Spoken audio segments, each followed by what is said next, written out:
경찰이 무자본 갭 투자 방식으로 전세 사기를 벌여 32명에게 81억 원의 피해를 입힌 임대업자와 부동산업자 등 총 50명을 검거했습니다. 서울경찰청 광역수사단 금융범죄수사대는 2019년 7월부터 2020년 1월까지 정상적인 주택을 중개하는 것처럼 세입자들을 속여 전세 사기를 벌인 A씨와 B씨 중개보조원 C씨를 사기 등의 혐의로 송치했다고 밝혔습니다. 이들의 범행은 전형적인 무자본 갭투자 전세 사기 유형으로 집주인 A씨는 사촌관계인 공인중개사무소 중개보조원 B씨, C씨와 함께 정상적인 주택을 중개하는 것처럼 세입자들을 속여 A씨 명의로 주택을 취득했습니다. 중개보조원 B씨와 C씨가 실제 매매가액보다 높게 설정된 보증금으로 전세 계약을 체결한 세입자를 구해오고 계약이 체결되면 A씨에게 주택 소유권을 이전시켰습니다. 이때 입금받은 전세보증금과 실제 매매가액의 차익만큼을 리베이트 명목으로 나눠 가졌습니다. 이들은 6개월간 일주일에 한 채꼴로 주택을 매수하고 한 채당 약 1,500만 원에서 2천만 원의 리베이트를 지급받았습니다. 사촌 형제가 받은 범죄 수익은 3억 5천만 원이고 C씨의 수익은 2억 5천만 원 규모로 집계됐습니다. 수익금 대부분은 고급 수입 자동차를 리스하거나 투자, 유흥비 등으로 탕진한 것을 확인됐습니다. 경찰의 수사가 시작되자 휴대전화를 해제하는 등 잠적한 사촌 형제는 경기도 평택의 건축회사 기숙사에 동거하며 현장 근로자로 재직하다 경찰에 체포되어 구속됐습니다. 또한 경찰은 지난해 10월 서울의 한 호텔에서 사망한 빌라왕 사건을 수사하던 중 일부 임차인이 부동산업자에게 리베이트를 요구해 지급하고 있는 정황을 포착했습니다.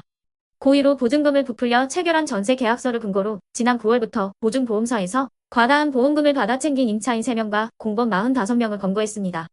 이들은 일부 부동산업자들이 전세 세입자를 구하는 과정에서 이자 지원비 등의 명목으로 전세 보증금의 일부를 돌려준다는 사실을 파악했습니다. 또한 이 경우 전세 계약서는 실질적으로 자신이 부담했던 금액보다 더 높은 보증금액으로 작성되지만 보증보험만 가입할 수 있다면 이 금액을 모두 돌려받을 수 있다는 사실을 알고 범행을 저지른 것으로 확인됐습니다.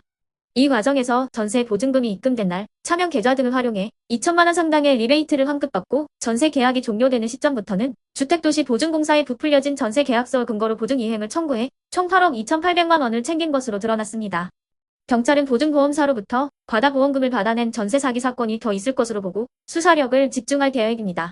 자, 그러면 지금부터 잠시만 주목해 주시기 바랍니다. 제가 구독자분들을 위해서 깜짝 선물을 하나 준비했는데요. 제가 항상 여러분들께 뭐라고 말씀을 드렸나요? 뉴스만 평소에 잘 챙겨보셔도 돈이 된다. 돈을 벌 수 있다라고 말씀을 드렸는데요. 자, 여러분들, 여기 보이시는 이스라엘과 하마스 전쟁 같은 뉴스를 보게 되면 여러분들은 어떤 생각이 드세요? 그냥 뉴스만 보고 끝내는지 아니면 이 뉴스를 어떻게 이용할 수 있는지 이 부분을 고민하고 계시는지를 되물어보고 싶습니다. 자, 그 이유가 뭐냐면 제가 지난 8월에 여러분들께 뭐라고 말씀을 드렸었죠? 지금은 로봇 사업에 관심을 가져야 한다. 뉴스만 보고 그냥 넘기지 마시고 투자 쪽으로 생각을 한번 해보셔야 한다 라고 말씀을 드렸습니다. 그리고 나서 이런 썸네일들을 뉴스를 통해서 많이 보셨을 텐데요. 이런 로봇 산업이 이슈가 됐을 때 부자들은 어떻게 생각한다? 로봇 관련주는 뭐가 있는지, 어떤 종목이 가장 좋은지, 어디에 투자해야 돈이 몰리는지를 자연스럽게 생각한다고 제가 말씀을 드렸죠. 그 이유가 뭐냐면 부자들이 봤을 때는 이슈가 곧 돈으로 이어지고 그 이슈가 나에게 돈을 벌어준다는 경험적 확신이 있기 때문에 부자들은 항상 이런 사회적 이슈를 관심 있게 챙겨본다. 이렇게 제가 말씀을 드렸는데요. 이번에도 마찬가지입니다. 제가 지난번에 시청자분들과 함께하는 주식으로 수익 내기 이벤트를 진행했었는데요. 당연히 100% 무료로 진행을 했고 자, 여기 보시면 아시겠지만 제가 지난번에도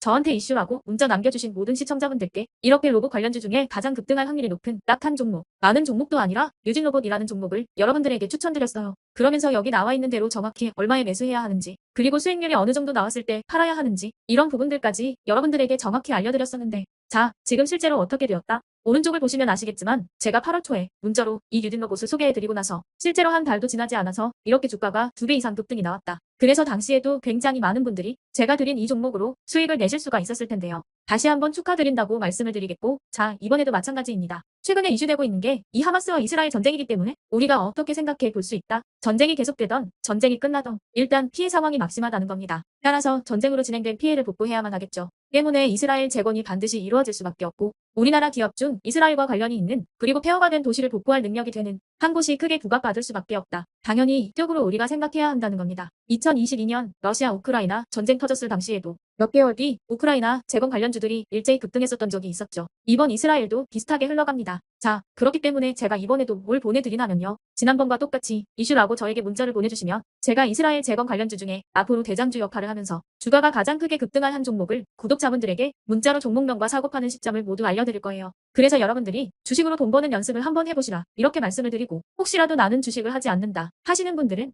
주변에 주식하시는 분들에게 추천을 해주셔도 되고, 아니면 연세가 있으셔서 투자가 어려우신 분들은 이 종목을 가지고 자녀분들에게 한번 사봐라, 이걸로 한번 수익을 내봐라, 이렇게 조언을 해주실 수도 있는 거겠죠. 그래서 지금 이 영상을 보시는 시청자분들 중에 나도 이번 종목이 좀 궁금하다 하시는 분들은 누구나 상관없이, 그리고 어느 시간대나 상관없이 부담 없이 이렇게 제 번호를 항상 남겨놓고 있습니다. 제 전화번호 010-8109-2058번으로 저에게 이런 식으로 지난번처럼 이슈 라고만 문자 보내주시면 제가 이번에도 똑같이 무료 급등주 문자를 보내드리겠습니다. 이해되시죠? 그래서 제 번호 010-8109-2058에 이슈라고 문자 보내주시면 여러분들이 직접 이슈를 통해서 돈 버는 연습을 해보실 수가 있는 거고, 제가 돈을 받는 것도 아니고 투자를 대신해 드리는 것도 아니니까 부담 없이 신청해 주시면 되는 겁니다. 그리고 수익이 나면 저는 다른 것은 바라지 않습니다. 제 채널에 구독, 좋아요 한 번씩만 눌러주시라, 이렇게 다시 한번 말씀을 드리겠습니다.